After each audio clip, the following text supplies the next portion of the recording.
Nicaragua, gente que no vende patria, buenos días. Bienvenidos y bienvenidas a Sin Fronteras. Hoy es 17 de agosto de 2022, miércoles. Con Luis Enrique Guerrero y con Carlos José Hurtado cuando son las 6 de la mañana con 29 minutos. Sin Fronteras, la revista con William Griggs Vivado. En la primerísima 91.7 y 105.3 FM.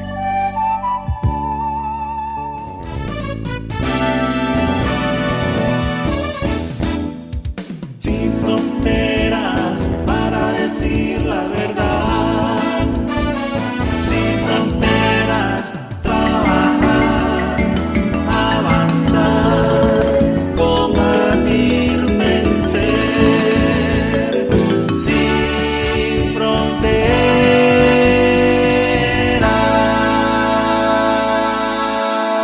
6 de la mañana con 34 minutos. Hoy está de cumpleaños mi hermana Catherine Ann Griggs Vivado.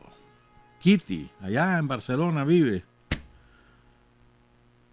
Felicidad. Dice que ella no cumple años, que de hace muchos años no cumple años, que no le esté diciendo feliz cumpleaños.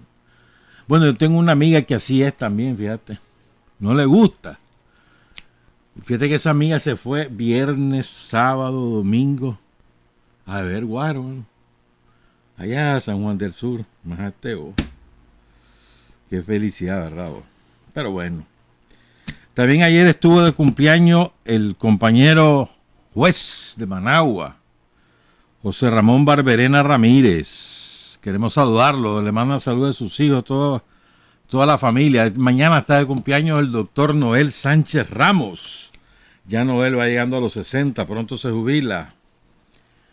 Felicidades a todos los médicos. Ayer fue su día por Oscar Danilo Rosales. Ay, está cumpliendo año también Xochitl Arauz. Doña Xochitl.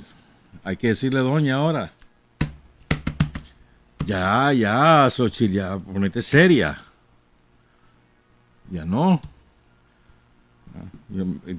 Dice que no diga su edad, que eso está prohibido. Dale, pues. Te voy a tratar con respeto hoy. Felicidades, Xochitl. Bien. Ayer,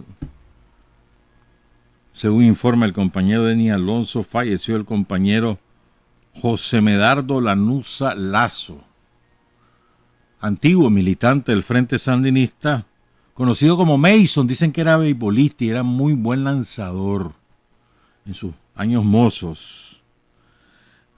Este es parte del grupo de los zapateros. Yo vuelvo a decir, mano, hace falta hacer algo por los zapateros de la Segovia. Eso fue indispensable. Después, vamos a hablar después del profesor César Augusto Salinas y vamos a ver la importancia que tuvo también el sindicato zapatero formado por el Partido Socialista y además creado por el Partido Socialista, formado en términos ideológicos por el doctor Alejandro Dávila Bolaños. Es de una importancia monumental el sindicato zapatero que actuó en Estelí y en Somoto, o sea, en el departamento de Madrid y Estelí, pero principalmente en las dos ciudades, Somoto y Estelí. Y de ahí fueron montones de cuadros para la revolución, pues. Filemón Rivera, etcétera. Es que es tantísimo, ¿verdad? Tantísimos. Hay que hacer algo con los zapateros para perennizar su memoria, su ejemplo. Entonces ayer falleció pues el compañero José Medardo Lanuza Lazo. Era primo de Óscar Benavides, fue el que lo reclutó. Y no solamente era casa de seguridad, sino que además aportaba dinero para la causa. Era amigo de Alessio Blandón, de Enrique Lorente. Ayer fue su vela ahí en el barrio El Calvario de la ciudad de Estelí. Nuestro pésame a toda la familia y a sus amigos del compañero José Medardo Lanuza Lazo, conocido como Mason.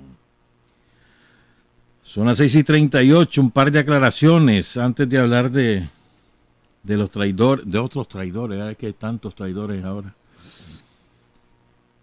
Vivian Torres nos escribió y nos regañó, nos pegó una regañada.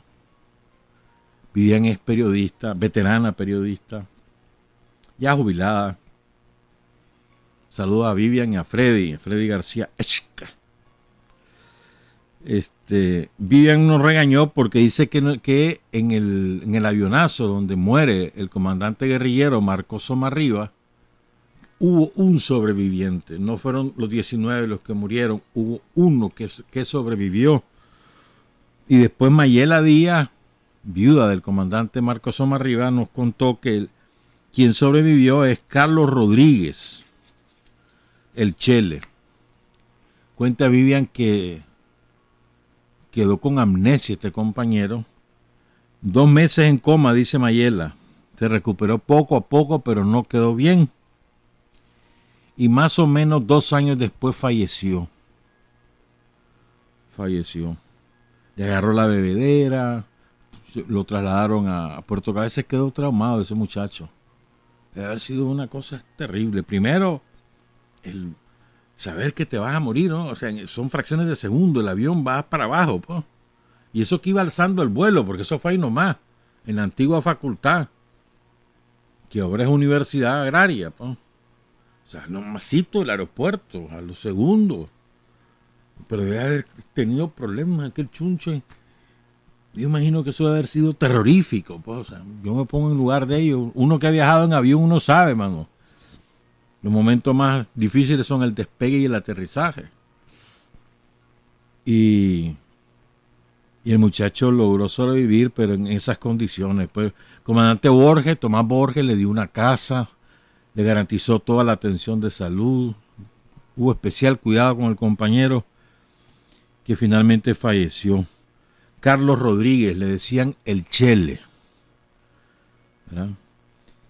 Un hermano del comandante Somarriba, el compañero Sergio Somarriba, que estaba destacado allá en Bilwi, se encargó de hacer las gestiones para retornar los restos del Chele aquí a Managua y que fuera sepultado por la familia. Era gerente del Banco Nacional en esa época, nos cuenta Mayela. Y este muchacho, Carlos Rodríguez, le decía, dice Mayela que le decía a la mami, porque una vez lo regañó.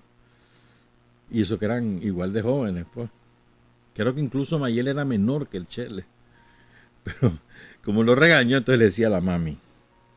Otro compañero que trabajaba con Marco, que era colaborador de Marco, era su conductor y también su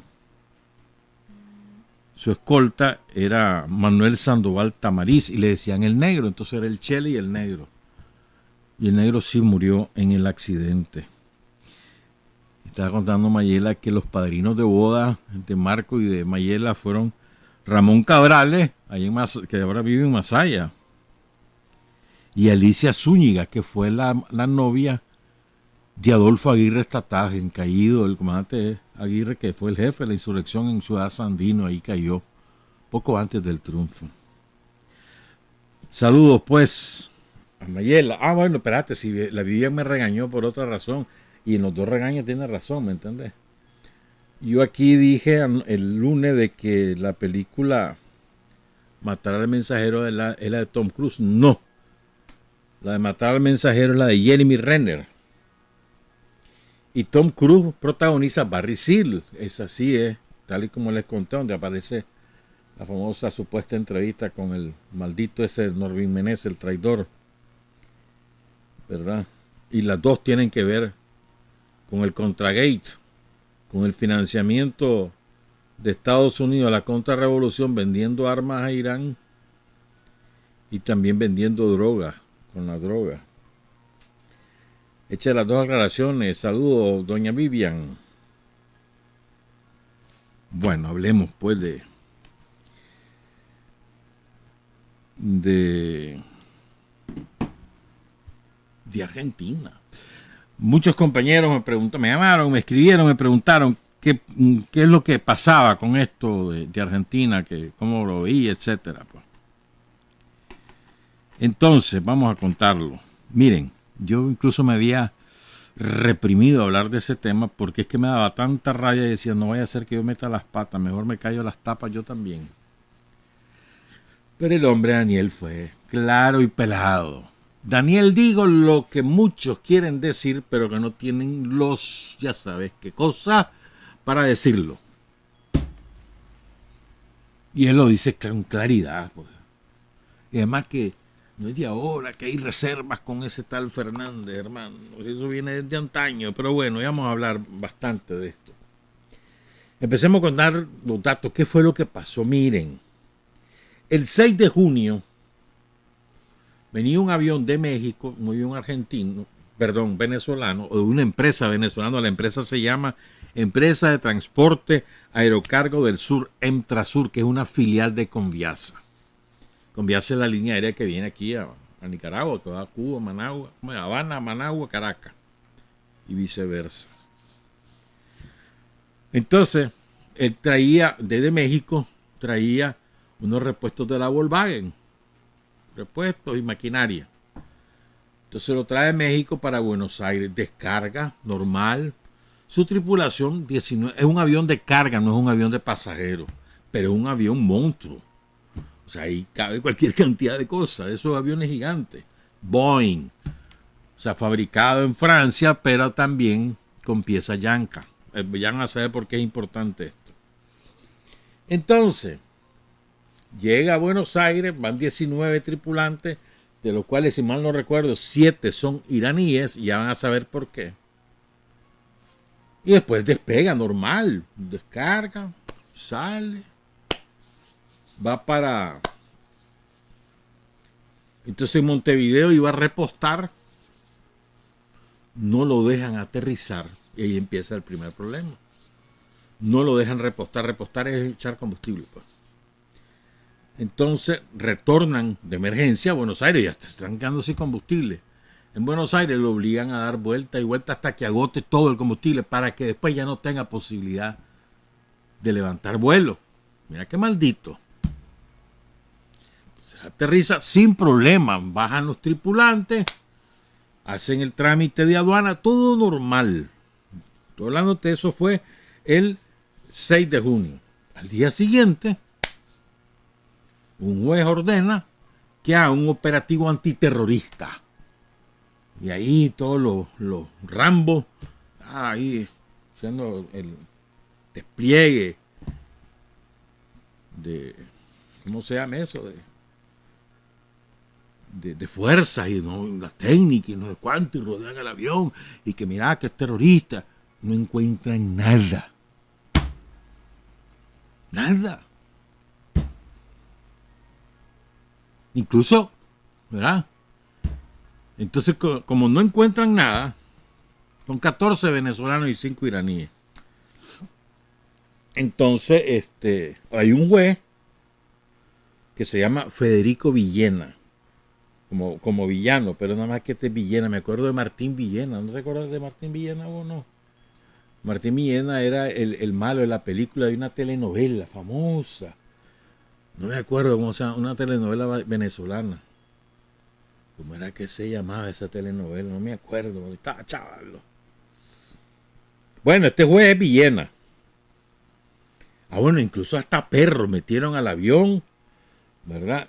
Un tipo de comando ahí, con traje camuflado. Y un espectáculo, un show, armó un show. ¿Ya? Y entonces ordena la confiscación de los pasaportes de los 19 tripulantes. Lo cual es ilegal, pero bueno, ya van a saber cómo es la onda. ¿Verdad? Después viene, fíjate bien, empieza la protesta de Venezuela. Entonces viene el gobierno de Estados Unidos y le pide al gobierno de Argentina que confisque el avión porque viola sus leyes de control de exportaciones, alegando que el avión fue fabricado en Estados Unidos, lo cual no es cierto. Miren cómo es. Lo fabrica la Boeing, que no tiene sede en Estados Unidos, en este caso, y no lo tenía en Francia. Bueno, Francia y Estados Unidos, las dos. La cosa es que era de Francia. El avión, Francia se lo vende a Irán, a una línea aérea de Irán. Irán se lo vende a Venezuela. ¿verdad? ¿Qué pasa? Que los yanquis, en ese afán de imponer sus leyes a todo el mundo, declaró que esa compañía aérea, que era dueña del avión, que es de Irán, era terrorista porque estaba vinculada a la Guardia Revolucionaria de Irán. Y por lo tanto, ordena reprimir a esa línea aérea. Ese es el origen de la decisión yanca, tomada en el Distrito de Columbia, en Washington. ¿Verdad? Lo cual es una violación a la Convención de Chicago, de la cual es firmante Nicaragua, por cierto, y Argentina, y Venezuela, y Uruguay, son firmantes de la Convención de Chicago, que regula todo lo que es el tránsito aéreo, tanto de carga como de pasajeros, y firmada después de la Segunda Guerra Mundial. Pero aquí viene la clave de todo este asunto, compañeros. Esto es lo que quiero explicar. ¿Por qué Daniel responsabiliza a Alberto Fernández? Porque su responsabilidad es ineludible, aunque ahora algunos que dicen ser de izquierda le quieran lavar la cara. Fíjense bien, hay un convenio entre Estados Unidos y Argentina, ¿verdad? Y hay una solicitud que hace el Departamento de Justicia. La solicitud no se la hacen al juez, se la hacen al gobierno de Argentina. Porque el gobierno de Argentina, como el representante del Estado argentino, es el que administra ese convenio con el Estado de Estados Unidos. No son los jueces, es el gobierno, es el poder ejecutivo. ¿No? Entonces, el artículo 3 de la ley 24034, que se llama Tratado de Asistencia Jurídica Mutua en Asuntos Penales entre el gobierno de Argentina y el gobierno de Estados Unidos, le confiere la potestad al Ministerio de Justicia de Argentina de aceptar o no aceptar la solicitud de Estados Unidos. ¿Qué fue lo que hizo Alberto Fernández? No la aceptó, pero tampoco la rechazó, lo que se llama silencio administrativo. Entonces el juez, como el Ministerio de Justicia no se pronuncia, procede. Y ahora viene Alberto Fernández y se quiere lavar las manos. Ah, que no es asunto mío, es del Poder Judicial. Mentiroso, traidor, mentiroso. Fíjate bien, dice esa ley que es de 1991, dice esa ley. La autoridad central del Estado requerido, Argentina, podrá denegar la asistencia si la solicitud se refiere a un delito político o a un delito previsto en el Código Militar, pero no en el derecho penal ordinario, o por el cumplimiento de la solicitud puede perjudicar la seguridad u otros intereses esenciales similares del Estado requerido. O sea, ahí la tenía. Pero Alberto Fernández no tuvo para decirle que no a Estados Unidos y dejar circular el avión. ¿Para qué usa ese avión Venezuela? Lo explicaba el presidente Maduro. Ayer lo dijo, pero también hace un par de semanas. ¿Para qué lo usaba? ¿Para qué lo usa? Principalmente transporta carga comercial, sí, pero es para ayuda humanitaria.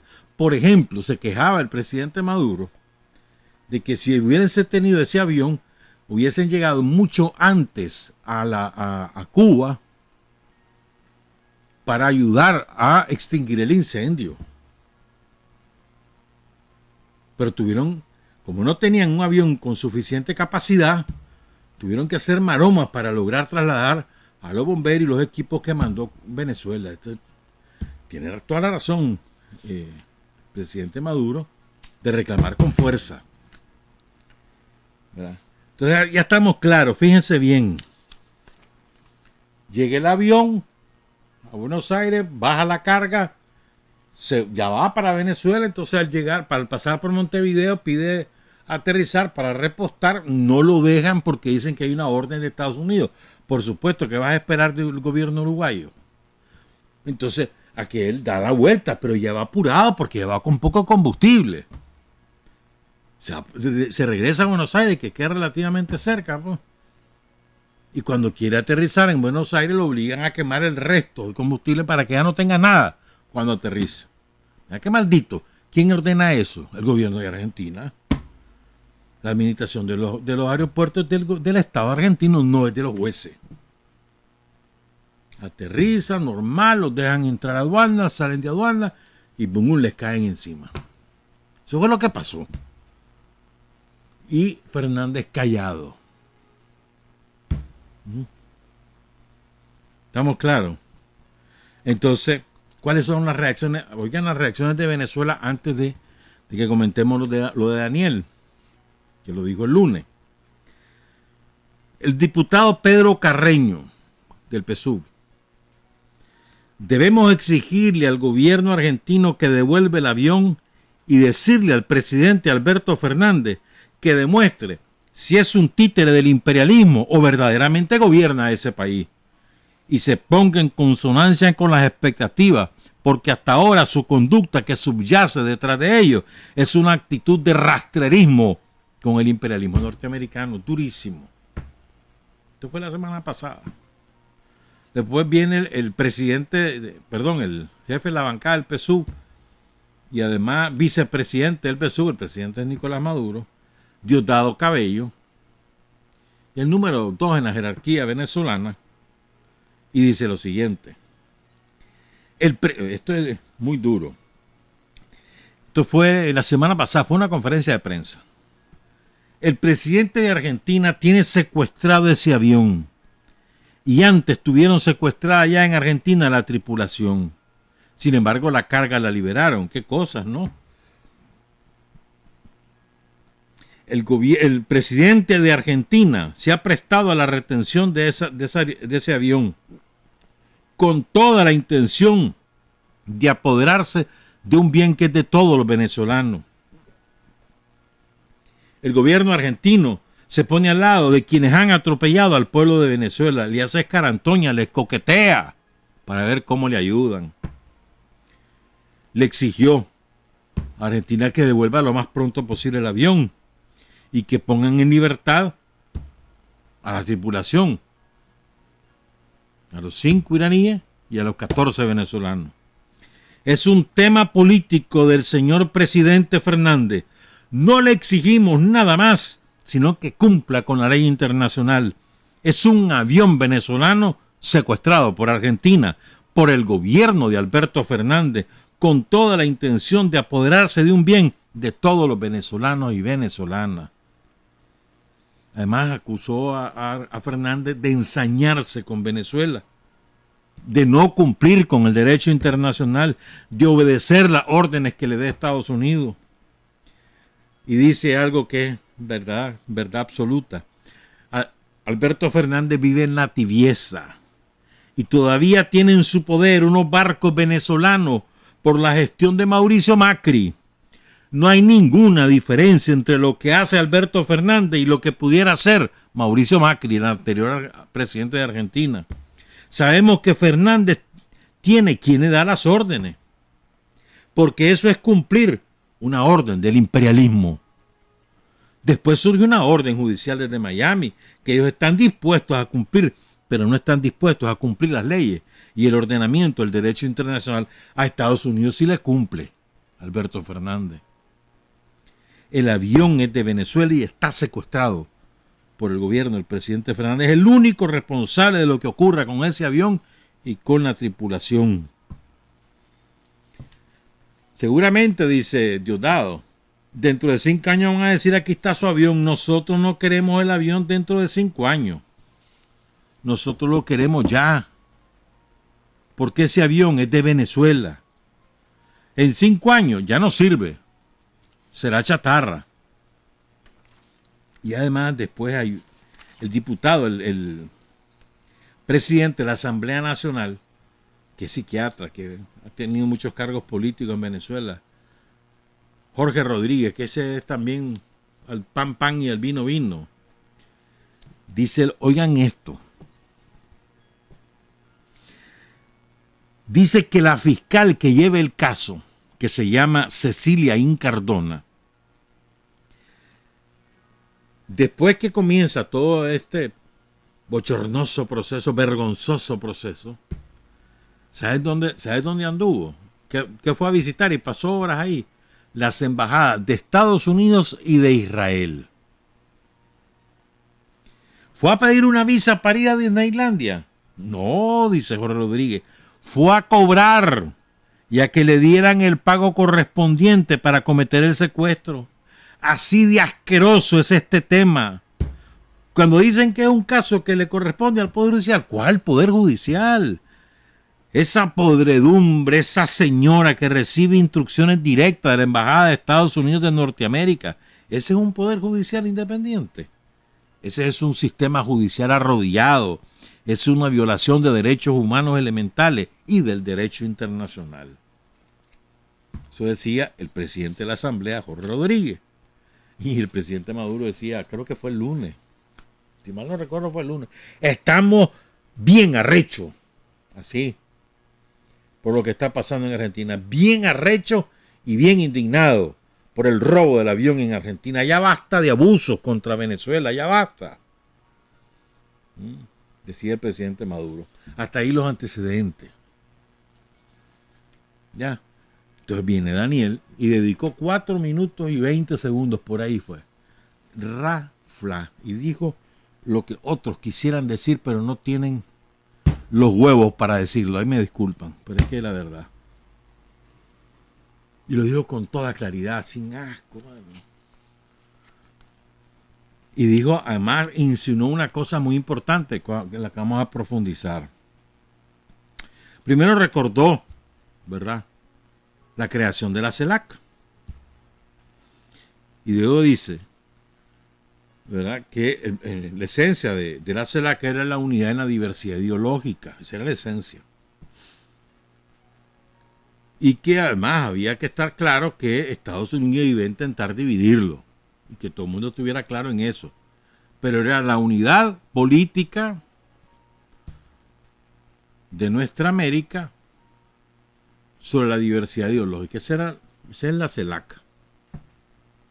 Entonces después dice, estamos viviendo un momento doloroso porque quien ocupa la presidencia de la CELAC, que Argentina, está traicionando los principios de la CELAC.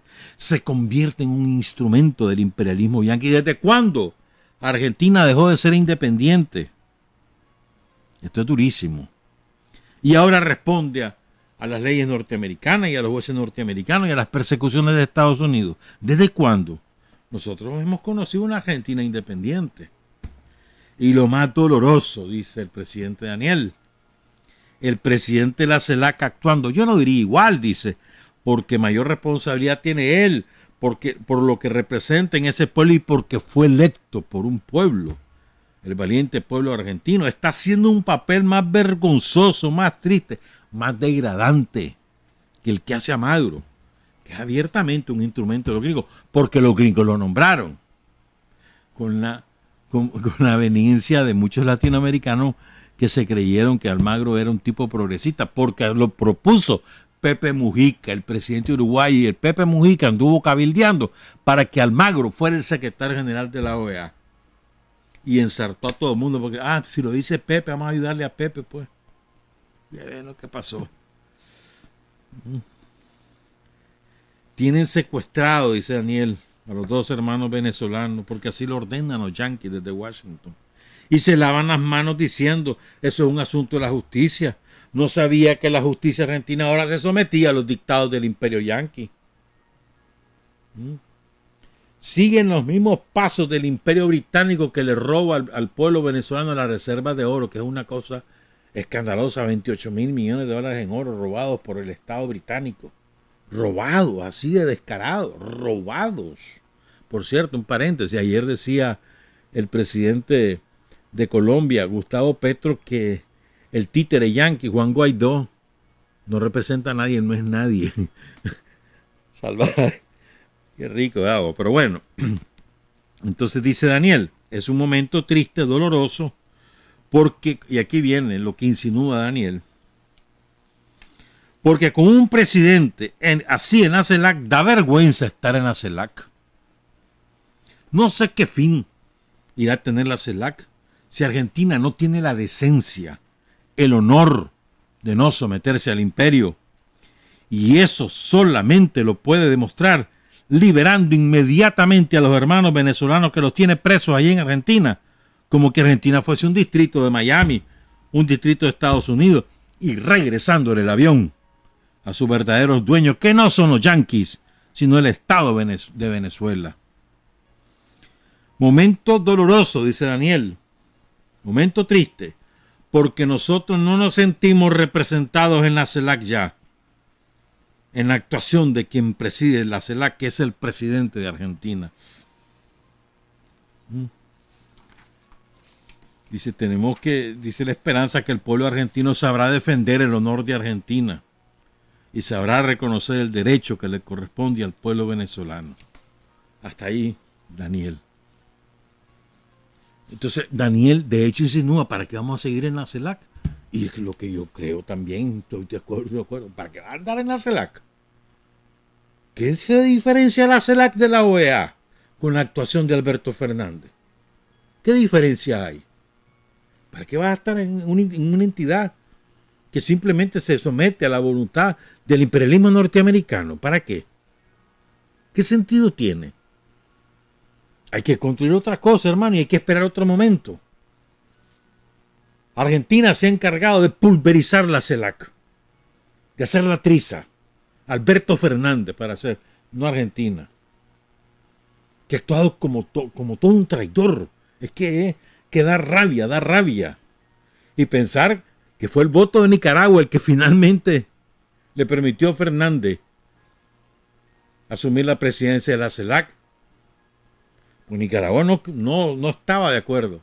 Pero habían otras entidades que decían, no, hombre, dale, démosle la oportunidad, mira que se va a portar bien. Mira, teníamos razón, hermano. Que si Albertito Fernández parece que no quiere, y es iba a decir una palabra más fuerte, pues, pero es que rastrero le queda corto, hermano. Entonces, ¿cuál es el fondo de todo esto también? Es la actitud política de Alberto Fernández, no solo en este caso, en general. Él quiere quedar bien con todo el mundo. Porque él tiene miedo que si deja la presidencia lo van a enjuiciar, como le ha pasado a Cristina Fernández, y que lo van a meter preso. Entonces él quiere quedar bien con los ricos y con los pobres, con los yanquis y con los rusos, con los yanquis y con los chinos, con la CELAC y con Estados Unidos, con Cuba, con Venezuela, con Nicaragua y con los yanquis. Es imposible. No hay forma. Es como la canción de Víctor Jara. Usted no es nada, ni chicha ni limonada. Y los que no son nada son los que más daño hacen, porque se disfrazan. Entonces, a mí me da rabia también escuchaba yo el otro día a un personaje que dice ser de izquierda, queriendo lo mismo, quedar bien con Venezuela y quedar bien con Fernández. No se puede. Y diciéndole a Fernández, mira, hombre, la solución es que vos agarres un avión de la Fuerza Aérea y se lo regale o se lo deja a Venezuela, que lo use mientras no se resuelve esto. ¿Qué solución va a ser esa? Si el problema no es lo material, es un problema de principio. Sí, hombre. ¿Cómo no te vas a ir al fondo del asunto? Esa actitud arrodillada, postrera de Alberto Fernández, del Estado argentino ante los yanquis. Ese es el fondo. El fondo no es el avión como tal. El fondo ni siquiera es el secuestro de los venezolanos. Ambas cosas son derivadas del fondo. Y el fondo es arrodillarse frente a los yanquis. Como los yanquis te dicen una cosa, vos corres a hacerle caso. Es que mira, si no le hago caso, me va a castigar con el Fondo Monetario. ¿Vos crees que de todas maneras no lo va a hacer? O sea, ¿en qué cabeza cabe? A los yanquis no se les puede ceder ni un milímetro, nada, porque te agarran todo el cuerpo. Los yanquis no van a cansarse hasta derrocar al gobierno de Alberto Fernández y la Cristina Fernández. Ellos quieren que regrese su alfil, que es Mauricio Macri. Entonces el baboso pues queriendo evitarlo, de que mira, dentro de un año y medio vienen las elecciones y queremos ganar. Y se va contra el pueblo. Además, adoptado un montón de medidas antipopulares como no tenés idea. Y el pueblo argentino está hambriado, tiene la mayor inflación de América Latina. La inflación es un impuesto adicional a los pobres. ¿Verdad? Pero no me voy a meter en eso, pues. Pero ese es el problema de todos los medias tintas, todos los que quieren quedar bien con uno y con el otro. No hay forma. No hay forma. Porque eso quiere decir que un día sos soberano y el día siguiente ya no. Eso quiere decir que un día sos independiente y al día siguiente ya no. Y no hay forma. Si sos soberano, si sos independiente, si sos digno, lo sos todos los días. Y en todos los asuntos, en todas las situaciones, frente a cualquier entidad extranjera. Sos independiente, sos soberano y sos digno. Y defender los intereses de tu pueblo, de tu estado. En cualquier situación, te enfrentas con quien hay que enfrentarse. Entonces ahí anda coqueteando con uno y con otro. No, hermano, eso no es así. Coquetea adentro con los ricos y le da palo a los pobres. Y después le pide el voto a los pobres en Argentina. ¿Sí me voy? En nombre de que nosotros somos progresistas. Y entonces dice este personaje, queriendo defender a Alberto Fernández, dice, hombre, es que este es un castigo del imperialismo. Porque Alberto Fernández le dijo no sé qué cosa a Biden ahí. Y ahí. Y entonces lo están castigando a Alberto Fernández. Y Alberto Fernández se deja castigar. ¿No te parece absurdo? El fondo del asunto es que Alberto Fernández dejó que esto ocurriera. Él pudo intervenir inmediatamente. Y no quiso hacerlo. Eso es el fondo. Porque los yanquis le dijeron que no lo hiciera. Que cuidadito. Sí, señor, agachó. Dobló la cervija, agachó. Se arrodilló. ¿Quién más quiere, patroncito? Es una vergüenza. ¿Para qué la CELAC? ¿Para qué sirve la CELAC? ¿Para esto? No, hombre. Nos fuimos de la OEA y vamos a estar aguantando ahora una CELAC que hace que actúe de esa manera. ¿Y para qué? ¿Qué necesidad tenemos? No, hombre. Busquen qué hacer. Esa es la CELAC que quieren. Pues háganlo ustedes. Yo no le doy sentido a eso, estar ahí en la CELAC. Entonces se llena las tapas el Alberto Fernández, que el pueblo de Cuba, que no sé cuánto, que no sé qué. Y miren la práctica. No, hombre. Y mejor ni sigo hablando, no vaya a ser. Son las 7. Espérate. Es que el otro día, el lunes creo que fue, me encontré un post de un compañero que vive en Houston, si mal no recuerdo, no estoy seguro, pero creo que vive en Houston, ahí en Texas, nicaragüense y sandinista. Él se llama Filadelfo García Paladino.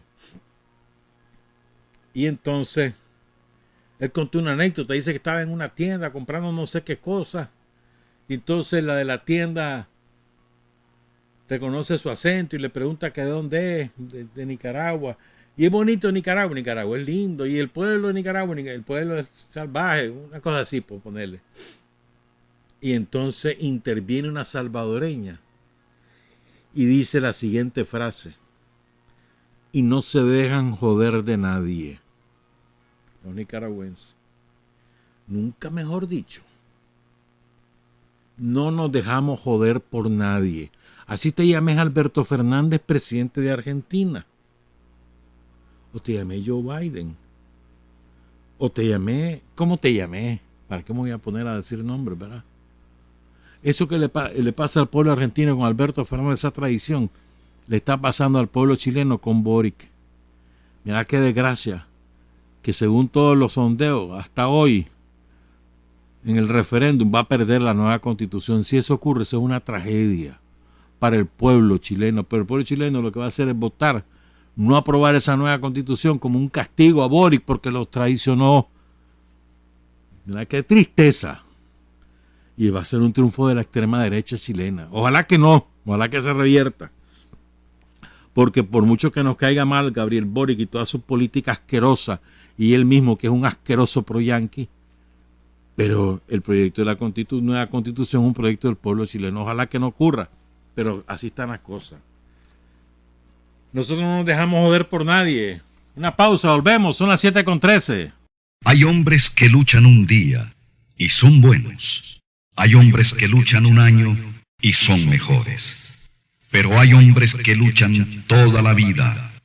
Esos son los imprescindibles. 7 de la mañana con 17 minutos. Ayer estaba leyendo a una gran compañera que vive en Masaya, una de esas mujeres luchadoras, verticales, que no se rinde ante nada, que va venciendo lo que le toca. Entonces estaba leyendo un post de ella de 2019, de hace 2 años. ¿Qué no? ¿Qué? 3. Auralila Chavarría, un saludo a Auralila allá en Masaya.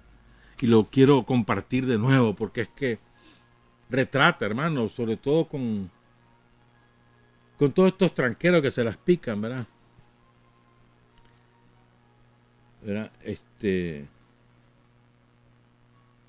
Oigan lo que dice. Es dirigida a unos somosistas, porque mira, aquí el que trabajó con la revolución en los 80, en los 90, e incluso en alguna parte del nuevo periodo, y ahora está en la contrarrevolución, ese no es sandinista, ese es somocista. Aquí no nos vayamos con medias tintas. Entonces le dice a Auralila: me hubiera gustado que hubieras estado en los tranques de Masaya, cómo asesinaban a militantes sandinistas. Me hubiera gustado que me viera junto a mi familia, relegados al fondo de mi casa, listos con escaleras y baldes de agua, cuando los sicarios tranqueros nos amenazaban con quemar mi casa y matarnos, porque nunca escondí mi ideología, solo por ser sandinista. No me viste luchando por atención médica por un problema serio de salud que casi muero, por no lograr pasar tranque hasta un hospital de Managua, porque nos amenazaron de muerto. Me hubiera gustado verte en Nicaragua, pasando hambre porque los tranqueros criminales no nos dejaban salir a buscar para la comida, y si no les pagábamos, no les dábamos dinero, no nos dejaban pasar. Pero viví en el exterior y solo te llegan las noticias falsas. Me hubiera gustado verte en mi barrio, como sin ningún sentimiento arrastraban a policías y militantes que los hacían caminar sobre botellas de vidrio en toda la calle real de Monimbó, descalzos, sangrando de pies y cuerpo por las heridas hasta llevarlos a la muerte, y no podíamos hacer nada, solo observar, porque si no nos mataban. Esas noticias no te las llevaron. No viste cómo el cura Román, Edwin Román, que ahora está en Miami y vive, el borracho, tenía sicarios armados en la iglesia a quienes alimentaba para que luego ellos salieran a atacar a la delegación de policía. Y hay mucho más que no viste porque no vivís aquí.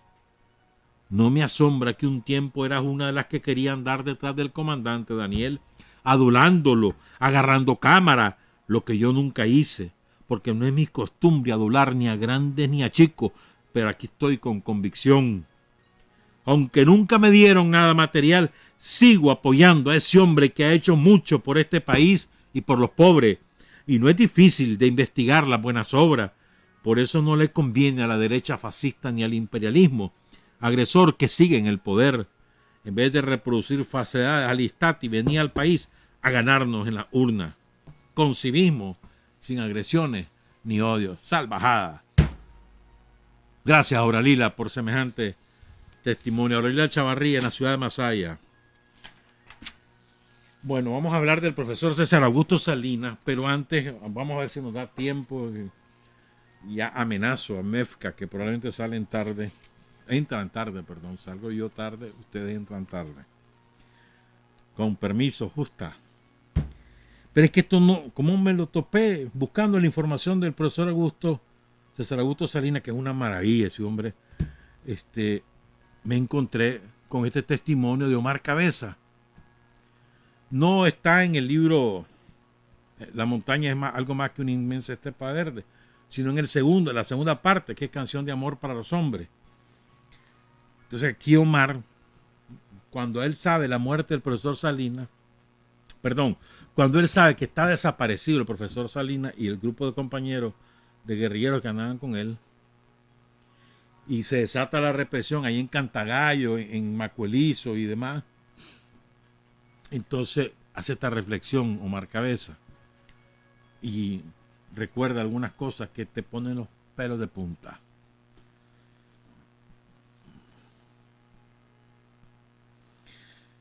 Solo me acordé, dice Omar. Espérame, antes de eso. Vincula esto con lo que te acabo de leer, con lo que dice Auralila, con el testimonio de Auralila de lo que pasó en Monimbo y en Masaya. Lo que te voy a leer, vincularlo. Lo de Auralila, lo que pasó en Masaya fue hace 4 años, 2018. Lo que te va a contar Omar fue hace 45 años. Vinculen. Dice Omar Cabeza, solo me acordé de las salvajadas que hacía la Guardia Nacional en la Cordillera Isabelia con los colaboradores de la Brigada Pablo Úbeda, que los amarraban, que los torturaban hasta la muerte, que los metían en grandes hoyos y ahí les tiraban las granadas que estallaban y hacían pedazos a la gente. Y a los que quedaban vivos gimiendo destrozados en un cuadro dantesco, luego cerraban con tierra el hoyo, enterrando a los muertos y a los vivos, destrozados a terminarlos de morir de asfixia. Me recordaba que para torturarlos lo hacían en helicópteros, volando, amenazándolos para que hablaran y los montaban con todo y la mujer y los hijos. Y al que no hablaba, lo tiraban desde arriba y le preguntaban a la mujer o a los niños que dónde estaban los guerrilleros. Algunos pobres por el horror de ser tirados al vacío, o a sus hijos o a sus mujeres, hablaban y decían quiénes eran los otros colaboradores o dónde quedaba un campamento, los nombres de los jefes de guerrilleros, su descripción física, etc. Y hubo hermanos que se fueron al vacío, guardando silencio y con esperanza de un mundo mejor.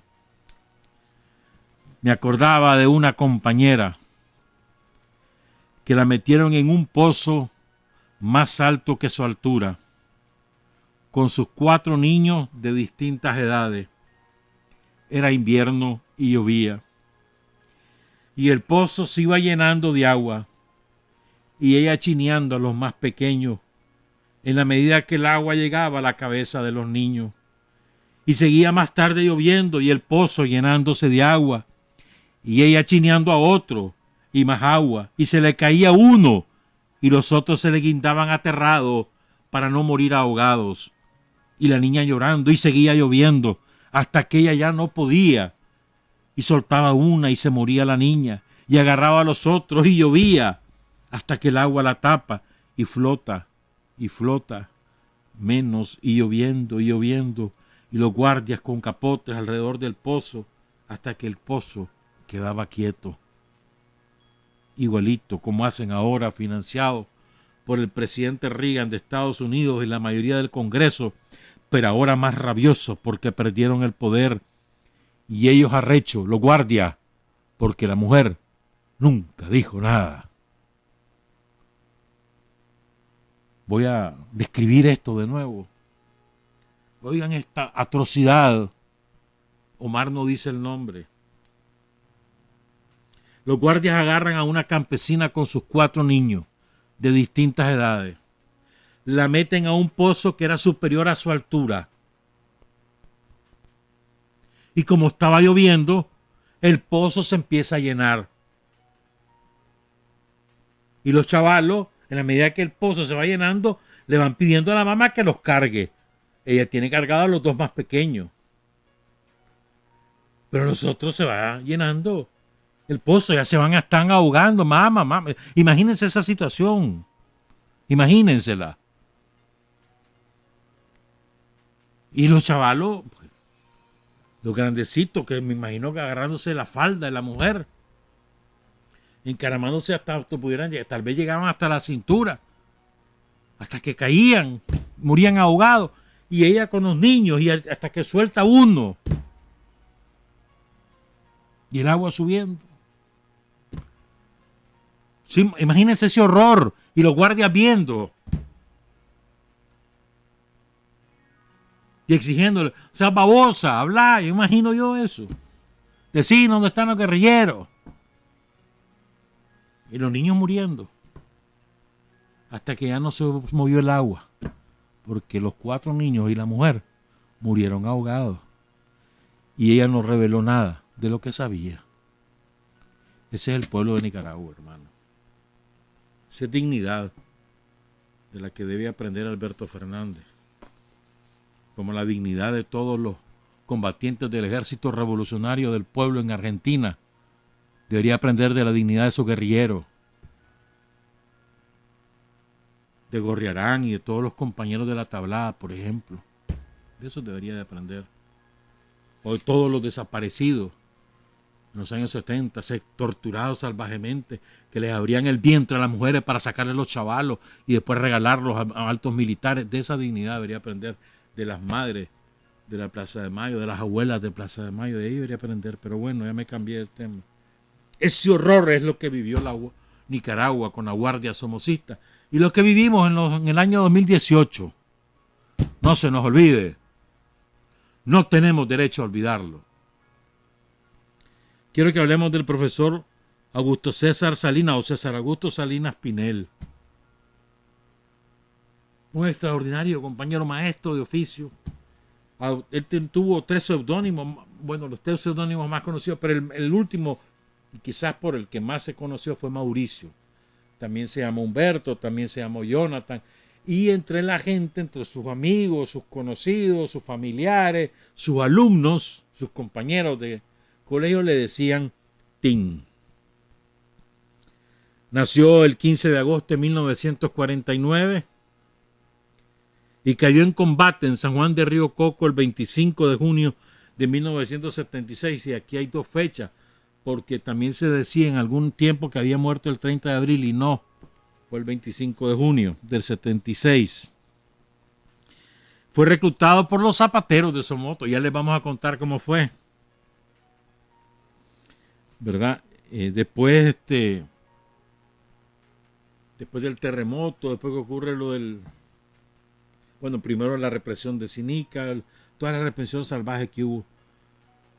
Lo recontacta Pomares, estaba trabajando como maestro. El profesor Salinas había sido durante toda esa época militante del frente, pero no clandestino. Lo recontacta el Danto y entonces el hombre renuncia a su plaza de maestro y se va a la clandestinidad. Y entonces él se hace cargo, él fue parte de la escuela guerrillera que organizó el frente ahí en el Cerro del Copetudo, en Macuelizo, la famosa escuela guerrillera.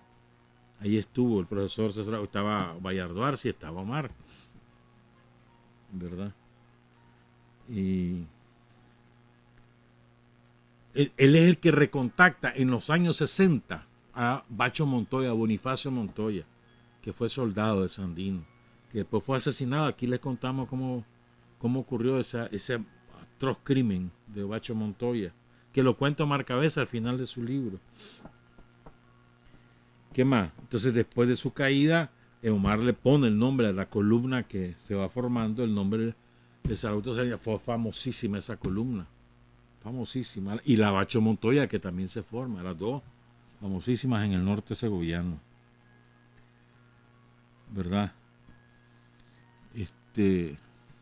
Quiero contar primero cómo fue que lo reclutan. Y esto lo cuenta otro extraordinario somoteño, Manuel Maldonado, alcalde de Somoto. Con Manuel de la mano, y esto es importante, de la mano de Manuel Maldonado, el Frente Sandinista recupera la hegemonía en Madrid en las elecciones de 1996. Ganamos, creo que son 10 los municipios de Madrid, ganamos 8. Son 8 y ganamos 6, pero fue la mayoría de los municipios lo gana el Frente Sandinista, gracias al trabajo político de Manuel Maldonado. Ya murió Manuelito, hace bastantes años, como 10 años, fue diputado del Frente Sandinista también. Y todo el mundo le decía Manuelito, era chiquitito Manuel. Pero era una persona maravillosa, Manuel Maldonado. Pero esto es importante, fíjense. Manuel tenía el estilo político de trabajo de los años 60. que era el trabajar quedito con la gente, hablar con la gente, oír a la gente, tratar bien a la gente, hacer lo que la gente le pedía, interesarse en sus problemas, ayudarlos a resolver esos problemas. Así se trabajaba en los 60. Y ese estilo es el que adopta Manuel Maldonado en los años 90 y que le permite al Frente Sandinista de su mano recuperar la hegemonía política, mucho antes que Daniel ganara en el 2006. Estamos hablando del 96. Es importante, ¿verdad?, el estilo de trabajo que nos permitió recuperar el poder ahí en el departamento de Madrid fue el estilo guerrillero, el estilo de la humildad, hermano. Entonces quería recordar. Entonces Manuelito dijo aquí en la primerísima, hace muchísimos años, cómo fue que se reclutó a César Augusto Salinas Pinel. Cuenta Manuel: hice mis primeros contactos en 1964 porque mi hermano Constantino Maldonado, Tino, el mayor de nosotros, zapatero, trabajó de zapatero en Estelí. Ahí conoció a Filemón Rivera, el gran Filemón Rivera, Fausto García, caído en Pancasán, y al Chelito Adrián Gutiérrez. Ahí trabajaba de zapatero el hermano mayor de los Maldonado en Estelí. Y ahí es donde se inicia en la actividad revolucionaria. Entonces dice, en un taller de zapatería empezaron a hablar de la lucha del Frente Sandinista. Al regresar a Somoto, instaló su propio taller de zapatería, Constantino Maldonado. Y ahí entré yo a trabajar como aprendiz, dice Manuelito, otro zapatero. Yo era telegrafista, pero tenía problemas en las oficinas con el jefe del telégrafo, somocista. Entonces tuve que aprender zapatería.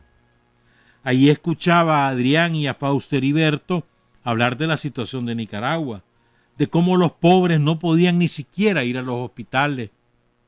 Entonces fuimos reflexionando poco a poco y mirábamos que nuestra situación de pobreza y necesidad no era culpa ni de nuestros padres ni de nosotros, sino del sistema.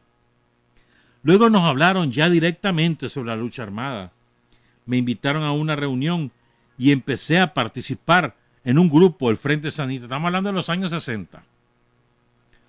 Una de nuestras tareas era detectar gente afín por medio de sus pláticas. Había liberales independientes, conservadores, que hablaban mal de Somoza. Un día escuchamos al profesor Augusto Salinas Pinel hablando en una esquina. Entonces lo llamamos Manuelito, que siempre hablaba. Manuelito siempre tenía ese estilo, hablar en tercera persona del plural. No decía yo. Lo llamamos y fue él. Po. Mira, le dice Manuelito al profesor Salinas, estás hablando de Somoza, pero hay gente que quiere derrocar verdaderamente al sistema. Si querés, te contactamos con una persona. Le interesó. Y después el profesor Salinas habló con Adrián sobre la lucha y se incorporó al Frente Sandinista. Así, estamos hablando de los 60. Ya vamos a hablar del testimonio de Omar Cabeza, de cómo cae en combate Augusto Salinas. Pero es que otro profesor de literatura, Ramón Mendoza Herrera, saludos a una somoteña, la compañera Rosana Espinosa. Después de algunos meses de no hablar con ella, ayer estuvimos hablando. Entonces, el profesor Ramón Mendoza, que trabajó aquí en la primerísima, excelente narrador de béisbol, el profesor Mendoza. Ya está jubilado el profesor. Poeta también, poeta. Entonces el profesor publicó una reseña de su colega César Augusto Salinas Pinel. Colega porque los dos eran maestros. Pues. Y al principio pone este poema. Oigan qué cosa más bonita. No sé si es del profesor Mendoza o no sé de quién es. En la lucha clandestina y en la escuela fue el primero Augusto César Salinas, el maestro guerrillero. Augusto César Salinas cultivó flores hermosas. Él escogió las espinas para legarnos las rosas. Es lindo, es lindo. Entonces, ¿por qué estamos hablando del profesor Salinas? Porque el 15 de agosto, es decir, el lunes, cumplió su aniversario, su natalicio. Pues. Él nació en el 49, o sea, hubiera cumplido 73 años, estaría todavía entero, hermano. Hijo de una modesta familia cuyos padres fueron don Justo Pastor Salinas y doña Carmen Pinel de Salinas. Humilde en su grandeza, Augusto César es una persona cuya presencia enaltece las efemérides del calendario de los seres de la patria, dice el profesor Ramón Mendoza. Por las grandes limitaciones económicas de la familia, empezó a trabajar desde muy joven como maestro empírico en el sector rural. Maestro rural, así empieza el profesor Salinas. Pero quería superarse, entonces se matriculó en los cursos sabatinos de la Escuela de Profesionalización de Maestros de Somoto, que funcionaba en el Instituto Nacional de Madrid. Ahí logra obtener su título de maestro de educación primaria. Trabajaba y estudiaba. Trabajó en las escuelas primarias de San Juan de Río Coco, en el Centro Escolar Salomón de la Selva de Somoto y en la escuela primaria de San José de Comapa. Fíjense bien. No tenía ni 20 años. En Somoto, en San Juan de Río Coco, que es en el otro lado. Y después en el otro extremo, Cumapa. San Juan de Río Coco en el extremo oriental, Cumapa en el extremo occidental del departamento de Madrid. Así andaba el profesor Salinas en aquella época, con aquellos caminos. No son las carreteras que ha hecho Daniel, no, nada que ver. Para ir de Somoto, a mí me tocó eso. Desde Somoto a San Juan de Río Coco, campeón. Prepárate para unas 6-7 horas, con suerte. Y si había llovido, hermano, además esperar que el Río Coco bajara para cruzar, etcétera. Pues, pero bueno, no es ese puente que hizo Daniel, no, hermano. A veces se nos olvidan las cosas que ha hecho Daniel. Bueno, entonces, en Cumapa trabajó con el padre Fabreto. El padre Rafael María Fabreto. Cada vez que leo a Fabreto me acuerdo del mirador de Cumapa, el punto más alto de Nicaragua. Bueno, de Nicaragua no, habitado, pues, porque está el Mogotón, ¿verdad? Y él me decía, Rosana, que el otro cerro, que le dicen el volcán, creo que le dicen, que queda ahí en Somoto, es el siguiente cerro en altura en Nicaragua. Primero está el Mogotón y después este cerro. Bueno, entonces el padre Fabreto lo quería mucho a César Augusto Salinas. ¿Y por qué me acuerdo yo del mirador? Porque ahí era donde vivía el padre Fabreto. Ahí se hizo el mirador. En San José de Cumapa, el profesor Salinas dedicó sus momentos libres a alfabetizar a los campesinos. Y recuerden, en Cumapa hay una comunidad indígena. La mayoría de los habitantes de Cumapa son una comunidad indígena. Y a inculcarles principios revolucionarios, por lo cual muchos de ellos participaron en la lucha armada. O sea, esa fue la base social sobre la cual trabajó después el profesor Salinas cuando él ya estaba involucrado con el frente y los incorporó a la lucha. Entonces renuncia en abril del 75, ¿verdad? Al magisterio, va clandestino, ¿verdad? Va a la escuela del Copetudo, después se hace cargo de la red de colaboradores, y vamos a hablar más tarde de eso. Y trabajaba en Cumapa, en Totogalpa, en Telpaneque, en San Juan del Río Coco, en todos esos lados. Ahí andaba el hombre, a piecito, ¿viste? Todos esos senderos en aquellos tiempos. La semilla revolucionaria que el profesor Salinas Pinel sembró entre los campesinos madricenses encontró suelo fértil en la conciencia de miles de luchadores. Maestro guerrillero, guerrillero maestro. Fíjate bien.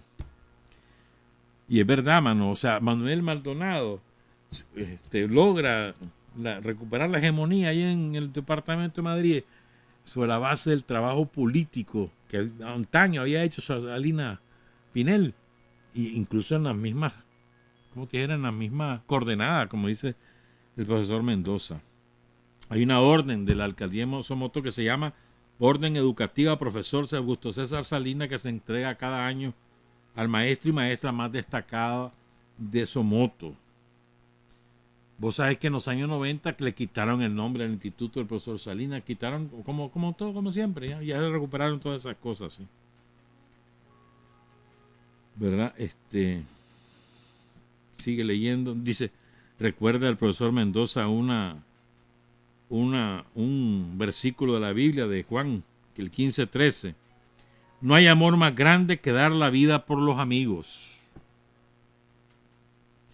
Quien haya conocido al profesor Salinas, independientemente de su ideología política o religiosa, si valora con objetividad sus cualidades, debe reconocer en él un paradigma de ciudadano, de persona ejemplar, respetuoso, humilde, amoroso con sus padres, servicial, sediento de superación intelectual, maestro que además de aplicar su tacto pedagógico en aula de clase, irradiaba el accionar de su importante encargo educativo fuera de la escuela, para conocer objetivamente la situación de cada alumno y brindarle tratamiento especial. Fíjate bien, mira qué bonito.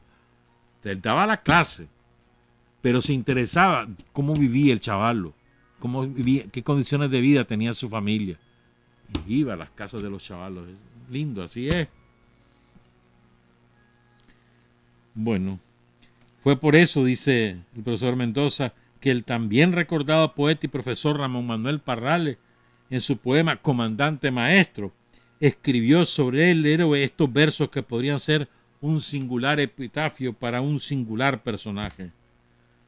Oigan el verso de Ramón Manuel Parrales. Usted, maestro, ya ha dado su gran lección.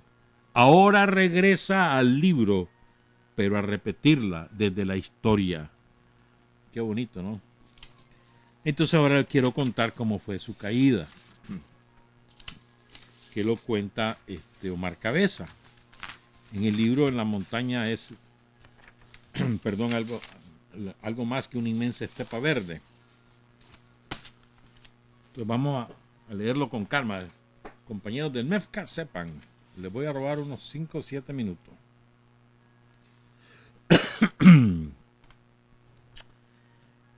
Omar Cabeza, verá que fue trasladado, lo operaron de apendicitis, lo sacan de León, no sé cuánto, no sé qué, lo llevan a Estelí, después lo mandan a Ocotal, y ahí le dicen que se tiene que quedar, que ahí se va a hacer cargo del regional, etcétera. Todo eso lo cuenta antes. Entonces, están en Ocotal, cuenta Omar. Mauricio Augusto Salinas Pinel era el responsable logístico porque él trabajaba en esa zona organizando clandestinamente a los compañeros del sector. En un cerro que llaman el Copetudo en Macuelizo, la escuela se llamaba Julio Buitrago y tenía 30 alumnos.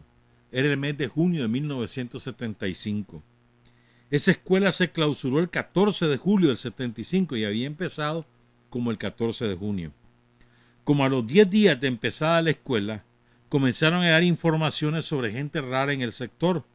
Parece que eran oficiales del Servicio de Información Militar de la Guardia, que ya habían detectado el tráfico de vehículos, las pasadas de noche por ahí, señales y más señales. La Guardia no llegó por largo tiempo y pudimos terminar la escuela. Pero un día nos dicen que la Guardia ya entró. Lo único que logramos fue que pudieran salir Bayardo Arce y otros personajes que ahora no vale la pena mencionar, porque después ya no se pudo bajar a nadie más. Empezó el cerco de la Guardia. Yo era el responsable militar de la escuela y Augusto Salinas Pinel responsable del grupo, porque ya había terminado la escuela. La escuela termina el día que la Guardia entra o el día antes, algo así. Me contaba Salinas Pinel que cuando llegó por primera vez donde don Bacho Montoya en nombre del frente, el viejito se alegró de entrada. ¿Ves? Dijo, ¿ves? Yo sabía que iban a volver a pasar. Y es que yo les tengo unas cosas enterradas a ustedes que dejaron en vez pasada. Esto ya lo conté una vez. ¿Y qué es? Le preguntó César Augusto Pinel, Salinas Pinel. Una cuestión de los machos que tengo ahí, que ustedes dejaron la última vez que pasaron. Y buscó debajo de un tronco y desenterró un pequeño salveque militar, un salveque del tiempo de la ocupación yanqui, que vos lo agarrabas con la mano y se te deshacía. Y dentro del salveque, un montón de tiros de Enfield, del fusil Enfield. ¿Te das cuenta? Dice el viejito, los tenía guardados. Luego me paso a Canción de Amor. Y ahí cuenta Omar. Salinas, cuenta, bueno, están ya, espérame. Ya están en la zona de Cantagallo, ¿verdad? Entonces, Cantagallo y Escondega. Cantagallo, que es una maravilla. Ahí está el profesor César Briones con su hotel rural. Qué envidia la que le tengo. César Briones, que fue director de la Escuela de Psicología, ese ha hecho unos aportes, así calladito, formando gente ahí en la UNAM. Saludo al profesor Briones. Salinas y su gente no daban señales de vida y la cosa empezaba a pintar fea. Que por favor nos mandaran de regreso a Mauricio, que ya había estado demasiado tiempo en la ciudad. Ramón volvió del pueblo, a Mauro.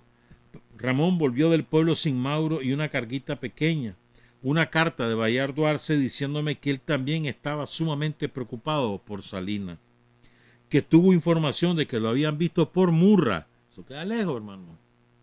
Por Murra. En la propiedad cafetalera de aquel colaborador del Robledalito que tenía por ahí una finca. Bayardo informaba también que nos alertaba que habían salido convoyes de tropas de Estelí sobre la Panamericana, pero que no tenía información concreta de para dónde iban, pero que suponía que no iban a pasear, aun y cuando se está dando en los alrededores de Jalapa, Murra y Teotecacinte, en la frontera con Honduras, un ejercicio militar de los ejércitos centroamericanos, asesorados por oficiales norteamericanos, que de todas formas les decía Bayardo, tuviéramos cuidado, que conserváramos las fuerzas vivas, que evitáramos el combate, que ese día llegaría. Expresaba de nuevo su preocupación por Mauricio Salinas Pinel, que según su información estaba justamente por esa zona, la zona donde hubo ese ejercicio del Condeca, entre Murra, Teotecacinte,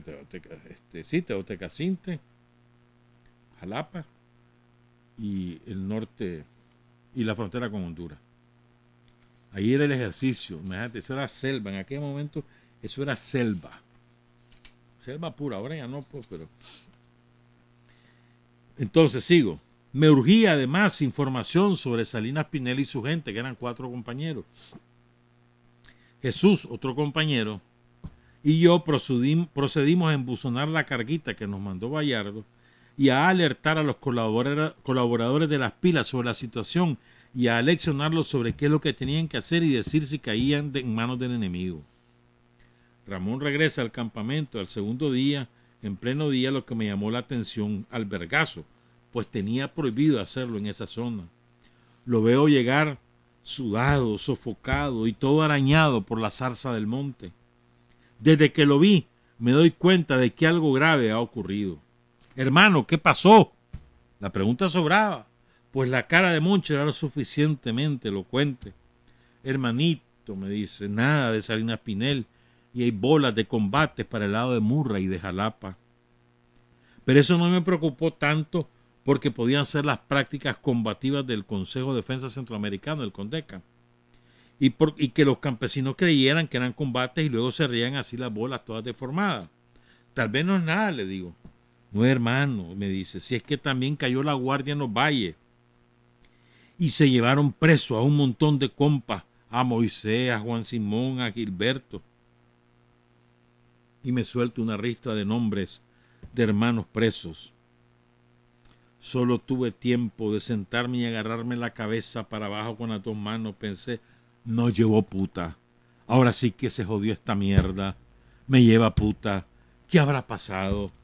Mauricio no aparece. La guardia haciéndome turque el trabajo que tanto nos había costado.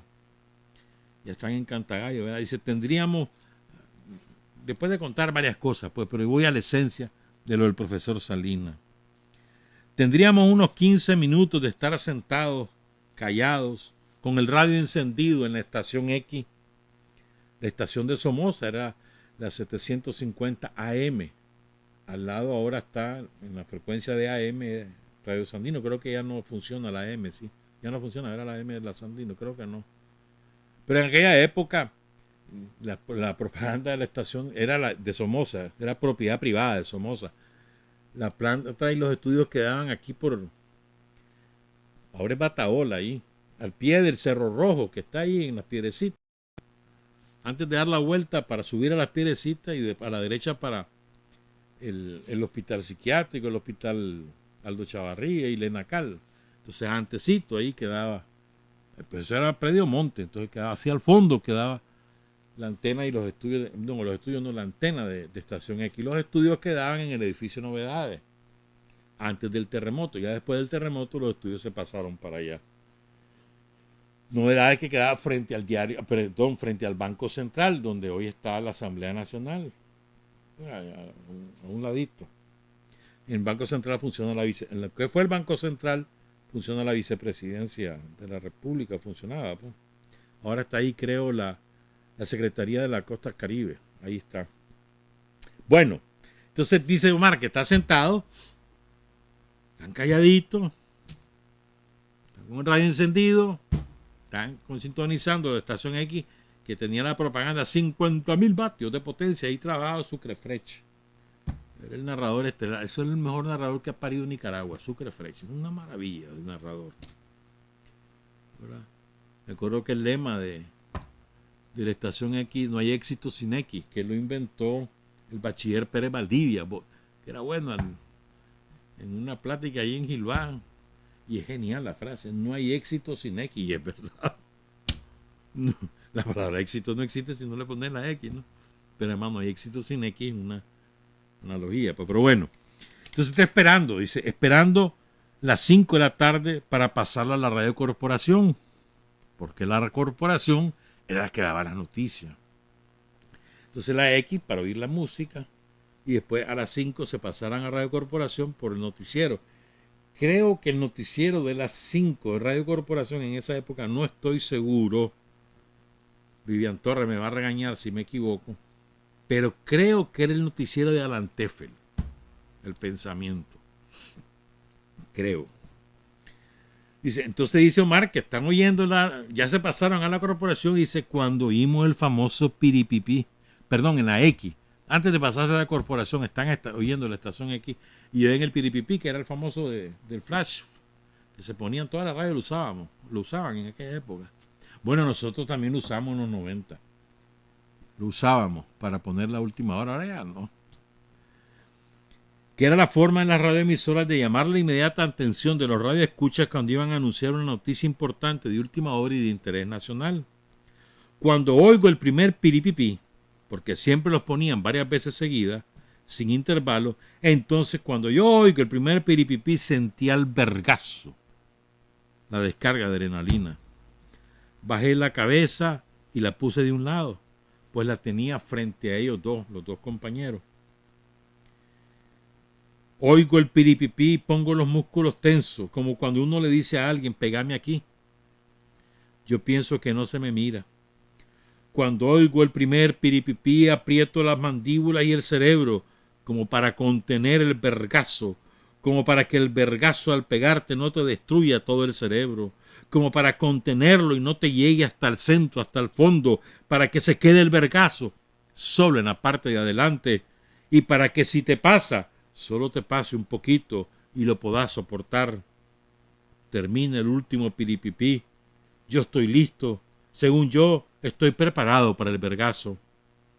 Managua, tal y cual, cuartel general de la Guardia Nacional de Nicaragua, informa a la ciudadanía lo siguiente, que el día tal, en tal lugar, se combatió contra elementos subversivos armados, que al ser conminados a rendirse rompieron fuego, y que como producto del combate murieron 2 elementos no identificados y dándose a la fuga otros 2, los 4 compañeros. Que al ser perseguido días después por la gloriosa fuerza de la Guardia Nacional, se encontró a uno de ellos y que al dársele el alto desenfundó su arma, rompiendo fuego contra las autoridades del orden, las que repelieron el ataque, dando como resultado la muerte del fascineroso identificado como César Augusto Salinas Pinel. Seguiremos informando. Sube el piripipí. Hielo, frío, papelillo, burbuja, pompa de jabón, hojita seca batida en el viento del verano, frágil, endeble, enfermo grave, mortal peregrino, volátil, gaseoso, baboso. Así me sentí cuando oí eso dice Omar Cabeza. ¿Qué decía el comunicado de la Guardia? La Oficina de Leyes y Relaciones Públicas de la Guardia Nacional dio a conocer a través de un comunicado que el día 25 de junio de 1976, a 6 kilómetros de San Juan del Río Coco, una patrulla hizo alto a un sujeto vestido de campesino, quien al ser requerido desenfundó su arma y disparó contra la patrulla. En el enfrentamiento el individuo resultó muerto. Posteriormente se identificó como el profesor César Augusto Pinel, quien desde el año pasado ha venido siendo mencionado por testigos ante la corte que investiga las actividades del FSLN como jefe del grupo que adoctrina campesinos en la zona noroeste del país, y desde hacía mucho tiempo estaba siendo requerido por las autoridades de policía para rendir declaración. Eso más o menos decía el comunicado de la Guardia. Además de César Augusto Salinas Pinel cayó Emilio Avilés, Nicolás y Fabián Martínez, Polo. Nicolás era altote, chele, y Fabio bajito, morenito y un poco pelón. Ellos caen en el Carbón, en Jalapa, el 15 de junio de 1976. Logran huir el profesor Salinas y otro compañero. Después se dividen. Y cuando topa la guardia el profesor Salinas sabe que ahí no hay de otra porque él va armado. ¿Qué va a hacer? Esperar que lo agarren preso y les sometan a las torturas bestiales a las que estaba acostumbrada la guardia. No, hermano, aquí muero, ¿cómo es? Aquí me matan matando. Y así fue. Así fue. Continúo con el relato de Omar. Ya estamos terminando. En segundos de siglos, años, segundos, hechos en segundos, pienso en Augusto. Cuando nos presentó un fulano, cuando compartimos tanto y tanto durante tan intensa estadía juntos, tanto que hablamos de tantas cosas, cuántos sueños y utopías compartidos alrededor del fuego, tanto peligro y tanta alegría juntos, su cara de muchacho bueno, su estampa de profesor de escuela con todo y uniforme militar, su dentadura pareja, su sonrisa brillante sin manchas ocultas de hipocresía, mi paño de lágrimas en el terreno, el que más me reconfortó cuando lo de la Claudia, que la Claudia le dijo que ya no seguían siendo novios. Mauricio, el campesino, el sencillo campechano, el que nunca dijo que no, el que no quería quedarse con la carabina M2 por cariño a mí, cuando le correspondía a él, porque él la salvó del tal cerco hijueputa en las cercanías de Ocotal. Mauricio, el que le fascinaba dar clases a los campesinos. Mauricio, el pícaro cuando quería, el cariñoso y querendón. Mauricio, el regañón cuando también quería. Mauricio, el de mi vida, dice Omar Cabeza. Me quedo un rato con la mente en blanco. No sé qué decir al voltear a ver a los muchachos, que además no los quiero voltear a ver. Sobre todo a Ramón, porque yo sé lo que significa para él la caída de su Dios, con la mente en blanco para descansar o para inventar qué decir, un discurso, una arenga, acaso, de las que era especialista en la universidad, acaso un análisis político, geopolítico, para concluir con la muerte de Augusto y de argumentar que la lucha sigue y que nosotros somos patria libre o morir. Volví la cara, soplaba un aire fresco, algo que no preciso me dio tranquilidad interior y fe en el futuro. Ramón está llorando de rabia, no de depresión. Jesús, ahuevado y con un miedo que no puede ocultar. Los quedé viendo a los ojos con naturalidad, como que el mundo y la vida siguieran igual, como si no hubiese ocurrido ninguna catástrofe. Les dijo: ¿oyeron, jóvenes? Cayó Mauricio, cayeron los compas, prepárense, vamos a trabajar, esto no se queda así nomás. Omar Cabeza. Testimonio sobre el profesor César Augusto Salinas Pinel. Pero quiero cerrar con algo que vas a ver que lo voy a leer otras veces. Con un poemita de un poeta alemán, poeta y ensayista. Se le considera el último representante del romanticismo de la época. Para los que saben de estas cosas, de Gustavo Adolfo Bécquer o de Rosalía de Castro. Murió en el año de la Guerra Nacional, murió él, o sea, en 1856, y tenía como 60 años cuando murió. Y era socialista. En la época, antes de Marx y Engels. Por eso muere en París, no muere en Alemania. Y se le considera uno de los grandes poetas alemanes de todos los tiempos. Su nombre, Heinrich Heine. Oigan este poema. Mejor imposible para lo que vivimos. En honor a César Augusto Salinas Pinel, en honor a todos los caídos.